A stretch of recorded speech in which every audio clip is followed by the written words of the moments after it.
Évitons de tergiverser pour ne rien dire. Cette nuit, Marvel a annoncé le panel de la phase 4 avec tous ces films et toutes ces séries qui ont été d'un côté annoncés et de l'autre confirmés avec des dates officielles. D'ailleurs, je vais m'aider avec ce petit téléphone parce que je ne connais pas par cœur encore la phase 4, mais t'inquiète pas, ça va venir. Donc, nous allons commencer la phase 4 avec un film qui va sortir le 1er mai 2020 qui s'appelle donc Black Widow. Sans surprise, c'est Black Widow de toute façon parce qu'on avait déjà des photos de tournage qui avaient fuité. Du coup, c'est exactement le même logo. On a bien le petit logo qu'elle a sur sa ceinture qui ressemble d'ailleurs à un sablier. Bon, après, je sais pas ce que ça veut dire, mais bon, c'est le logo qu'elle a dans les comics, du coup, ils ont gardé le même logo. Et donc, pour Black Widow, qu'est-ce que j'attends? Eh bien, j'attends un Taskmaster de folie, parce qu'on l'a annoncé, et j'ai l'impression que c'est vraiment le moment de Taskmaster, parce qu'on le voit dans Spider-Man PS4, on le voit également dans Marvel's Avengers, et on va le voir dans ce film-là, donc il y a vraiment une hype autour de ce personnage. En plus, dans le dessin animé The Amazing Spider-Man, enfin, je ne sais plus comment il s'appelle, The Ultimate Spider-Man, il y avait également le personnage de Taskmaster qui venait chercher des noises au petit Spidey.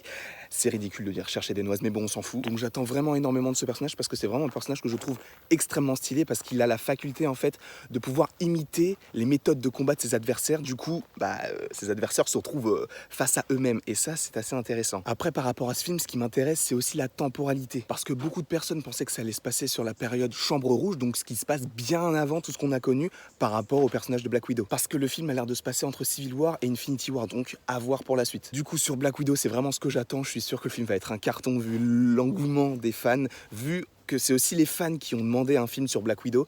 Je trouve ça vraiment très osé et très stylé. Ensuite, ils ont annoncé la série The Falcon and the Winter Soldier pour l'automne 2020 sur Disney+. J'attends vraiment cette série parce que j'aime beaucoup le personnage de Bucky, même si après Civil War, il n'avait pas une grande utilité parce qu'en fait, on ne l'a vu que dans Infinity War et dans une scène post-générique de Black Panther où il ne dit rien. Mais par rapport au Falcon, j'ai sorti une vidéo un peu troll parce qu'il va devenir donc le Captain America vu qu'il a reçu le bouclier dans Endgame. Du coup, je me demande comment ça va se passer. Est-ce qu'il va vouloir, est-ce qu'il va être contraint de l'utiliser? Enfin, il y a plein de choses qui passent dans ma tête à voir pour The Falcon and the Winter Soldier. Mais une chose est sûre, j'aime beaucoup le logo qu'ils ont choisi parce que le premier logo qu'on avait vu, j'étais pas fan. Ensuite vient un des films que j'attends le plus parce que je suis totalement dans l'inconnu. Je ne connais quasiment rien des Éternels, même si j'ai appris quelques brides à droite à gauche. Mais là, ça sort déjà le 6 novembre 2020 et donc le logo est juste magnifique. On avait déjà eu un logo, mais je ne sais pas si ça avait été quelque chose d'officiel. Là, on en a vraiment un officiel et j'adore le fait que ce soit écrit en doré avec un nuage bleu derrière. Je trouve ça vraiment très mystique et très...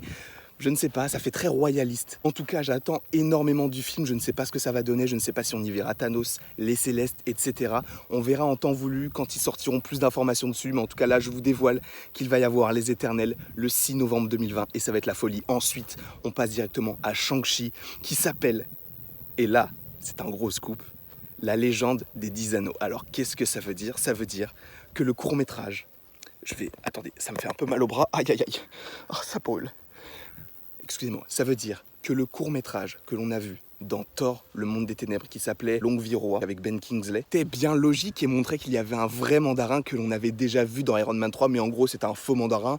Et dans le court-métrage que l'on a vu dans Thor, le monde des ténèbres, on voyait qu'en fait quelqu'un était envoyé pour récupérer Trevor Slattery, donc joué par Ben Kingsley, qui est donc le faux mandarin dans le film, ou plutôt le faux mandarin, parce que c'est le faux mandarin du faux mandarin. Je trouve ça trop stylé, sachant qu'en plus par rapport au logo de Shang-Chi, on a quelque chose de fou, c'est que derrière on a les 10 anneaux. Ça sort exactement le 12 février 2021, donc en fait c'est ça la logique de Marvel, c'est de faire un film février-mars, un autre en mai et un autre en fin d'année. Donc pour Shang-Chi, j'attends ça avec impatience parce que s'il parle des 10 anneaux, ça veut dire qu'on va avoir un mandarin tellement stylé, parce que n'oublions pas que les 10 anneaux, ce sont des anneaux qui sont magiques. Du coup, c'est pas les 10 anneaux qu'on a vus dans Iron Man 3 ou dans Iron Man 1. Non, là, c'est vraiment quelque chose de mystique, ça va partir sur des légendes chinoises.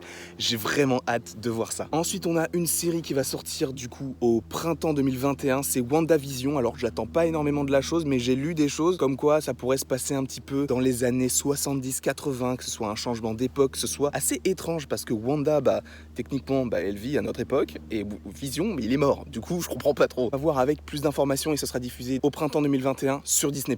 Là, mon gars, le prochain film que je vais t'annoncer, c'est un film qui va me renouer un petit peu avec ce qu'on a vu dans Spider-Man Far From Home parce que c'est Doctor Strange et je suppose que madness, ça veut dire folie. C'est la folie du multiverse. Et le multiverse existe donc bien! Putain, je pensais pas que j'étais aussi seul pour que ça fasse un écho. Doctor Strange 2 qui s'appellera donc La folie du multiverse. Et c'est trop stylé parce que ça nous annonce quelque chose de fou. Toutes les possibilités qu'il y aura, c'est totalement fou.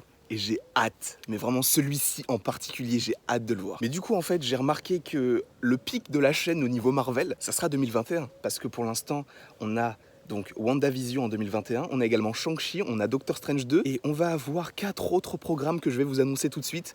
2021 c'est une grosse année. On continue avec le dieu de l'espièglerie. On le connaît tous, c'est l'un des personnages les plus aimés du Marvel Cinematic Universe, joué par Tom Hiddleston. C'est la série sur Loki qui arrivera donc également au printemps 2021, donc à peu près à la même période que WandaVision. Ça va être totalement ouf. J'ai hâte de voir ce qui va se passer également pour lui parce qu'en gros, je suppose que ce sera la suite de lorsqu'il a volé le Tesseract dans Endgame, de voir où est-ce qu'il est allé, qu'est-ce qu'il a fait, etc. Parce que là, il est dans une réalité où il n'est pas mort et il a le Tesseract. Autant dire qu'il va casser des culs, ou plutôt botter des culs, c'est moins vulgaire. Une autre série qui arrive, ça aussi, ça avait été un petit peu annoncé, hein, de toute façon, comme Loki ou WandaVision, etc. On savait que ça allait arriver. Là, c'est officiel, c'est What If qui arrive donc en été 2021. Qu'est-ce que c'est What If? Alors il me semble, d'après mes petites connaissances, que c'est une série qui va s'adapter sur des questions par épisode. Juste un exemple de questions qu'on peut se poser. Et si Captain America était mort dans l'avion en 1945? Je trouve ça hyper cool parce qu'il y a énormément de possibilités pour la série. Et ce qui est bien, c'est qu'ils peuvent se renouveler autant de fois qu'ils veulent parce qu'ils peuvent utiliser n'importe quel personnage pour n'importe quelle histoire et ça, c'est intéressant. Décidément, Disney Plus aime l'année 2021 parce qu'en 2021, il va y avoir une série sur Hawkeye, donc beaucoup aussi ont supposé que la série sur Hawkeye allait être donc une passage de flambeau pour qu'il apprenne justement à sa fille à utiliser l'arc et qu'elle devienne au fur et à mesure un membre des Young Avengers qui pourrait arriver, je ne sais pas quand, mais qui pourrait arriver avec en tête d'affiche Spider-Man, ça serait cool. Mais on verra, sachant que cette série donc sortirait en automne 2021. Et là, on arrive à Thor 4. Thor 4 qui s'appelle Love and Thunder, qui ressemble étrangement au nom d'un poulet au KFC. Alors oui, s'il vous plaît, je vais vous prendre un menu Love and Thunder avec des frites. Ce film arriverait le 5 novembre 2021 sur nos écrans, ou plutôt sur les écrans américains. Nous, on l'aura peut-être avant, parce que le 5 novembre 2021, je suppose que c'est un vendredi, vu que les films aux États-Unis sortent le vendredi, et nous, le mercredi. Du coup, je ne les vois pas faire sortir après. On est des privilégiés, nous. Du coup, qu'est-ce qu'on sait sur le film? Eh bon, on sait qu'il y aura Chris Hemsworth, logiquement. Et du coup, en fait, sachant que le Thor 1 est sorti en 2011, eh bien, ce 4e film sur les aventures de Thor sortira 10 ans après le premier film. Et ça, je trouve que c'est hyper intelligent d'avoir fait ça, et je trouve la symbolique belle. Le film sera réalisé par Taika Waititi, qui a déjà réalisé Thor Ragnarok, donc je suis plutôt content par rapport à ça. C'est là où ça va commencer à partir en couille. Parce que je vous avais dit en début de vidéo qu'il y avait des films confirmés, donc c'est ce que je viens de vous annoncer, mais il y a également des films qui sont confirmés. Et confirmés, qu'est-ce que ça veut dire? Ça veut dire qu'ils sont en développement. Donc quelqu'un peut me rappeler ce qui a été annoncé? Black Panther 2, très bien. Captain Marvel 2, ok, pas de souci. Les Gardiens de la Galaxie Volume 3, ok, d'accord, c'est logique. Quoi? Les 4 Fantastiques? Blade, mon gars. Tu te souviens du film avec Wesley Snipes où il est un chasseur de vampires avec Ryan Reynolds qui porte un bouc? Mais du coup, Wesley Snipes, ça aurait été tellement cool, mais c'est Mahershala Ali qui joue Cottonmouth dans Luke Cage, le mec le plus charismatique de ces 5 dernières minutes, quoi, qui va jouer Blade. Je trouve ça hyper stylé, j'ai hâte de voir ce que ça va donner. Vraiment, j'ai même pas d'autres mots en fait, c'est trop cool, c'est vraiment trop cool. Du coup, ça va être assez intéressant de voir comment est-ce qu'ils vont utiliser le personnage de Blade et qu'est-ce que ça va annoncer pour la prochaine phase. Mais du coup, les films comme les 4 Fantastiques, les X-Men, etc., je me demande si ça va vraiment intégrer la phase 4 ou si c'est quelque chose qui est confirmé comme film, mais qui ne va pas intégrer la phase 4, mais plutôt la phase 5, parce que Kevin Feige nous a dit que ces films qui donc ont été rachetés de la Fox par Disney vont être intégrés dans la phase 5, et c'est un petit peu trop tôt pour les étudier maintenant, sachant qu'il y a d'autres histoires à raconter. Même si cela peut paraître logique que la phase 4 ne dure que 2 ans. Ça a déjà été le cas pour la phase 2 qui a duré donc de 2013 à 2015, donc de Iron Man 3 à Ant-Man. Donc il y a beaucoup de questions qui se posent. Il y a également une autre question que je me pose, c'est par rapport à Spider-Man. Parce qu'on n'a pas encore de Spider-Man 3 annoncé, mais je suppose qu'il est déjà en préparation, avec notamment un méchant qui revient avec insistance dans les rumeurs, c'est Kraven, mais on y reviendra de toute façon. Donc vraiment, là on n'a pas d'informations sur Tom Holland en tant que Spider-Man. Du coup, moi ça me fait tilter en me disant, mais comment est-ce qu'on va voir son évolution, lui, par rapport au fait qu'on ait dévoilé son identité? Et pareil, une autre question que je me pose, c'est que si Thor fait partie des Gardiens de la Galaxie, enfin, je trouve ça étrange de faire un film Thor 4 avant les Gardiens de la Galaxie volume 3, sachant qu'à la fin d'Avengers Endgame, il est avec eux, et bah dans Thor 4, logiquement, c'est un film consacré à son histoire, c'est lui, c'est pas les Gardiens de la Galaxie, c'est lui, son histoire. Enfin, c'est son histoire à lui. Je me suis un petit peu embrouillé. Du coup, je me demande comment est-ce que ça va s'agencer. Est-ce que les Gardiens de la Galaxie vont quand même arriver avant Thor 4, ou est-ce qu'il va y avoir un événement qui va dire que Thor est rentré chez lui ou allé dans un autre endroit, ou je ne sais pas. Je pense que les Gardiens 3, vu que ça a pris du retard, ils n'ont pas encore décidé de la date, mais ils savent exactement comment ça va se passer, je suppose. Mais pour l'instant, ça a juste été annoncé, mais pas confirmé en tant que date officielle. Du coup, on n'a pas énormément d'informations sur le sujet.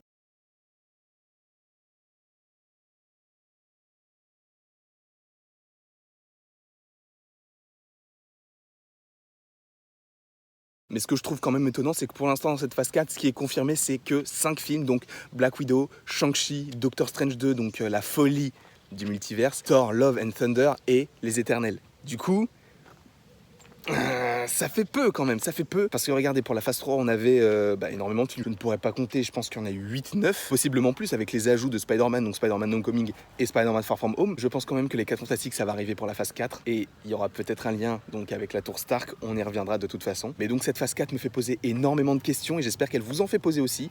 N'hésitez pas à me le mettre en commentaire, n'hésitez pas non plus à aimer, à partager, à commenter et à vous abonner, ça me ferait évidemment très plaisir.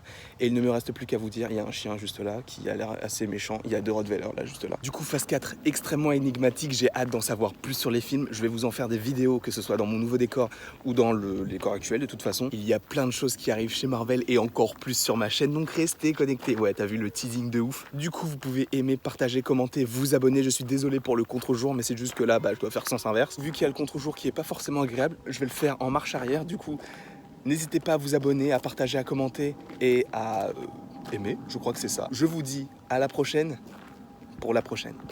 Inarrêtable, je suis inarrêtable. Inarrêtable, comme Denzel Washington. On m'a toujours dit que j'étais grand parce que j'ai les pieds sur terre mais la tête dans les nuages. On me dit aussi que j'ai une tête de gland, mon couplet c'est de la bombe, m'appelle l'équipe de déminage. Si je suis Mario, toi c'est Yoshi ton personnage.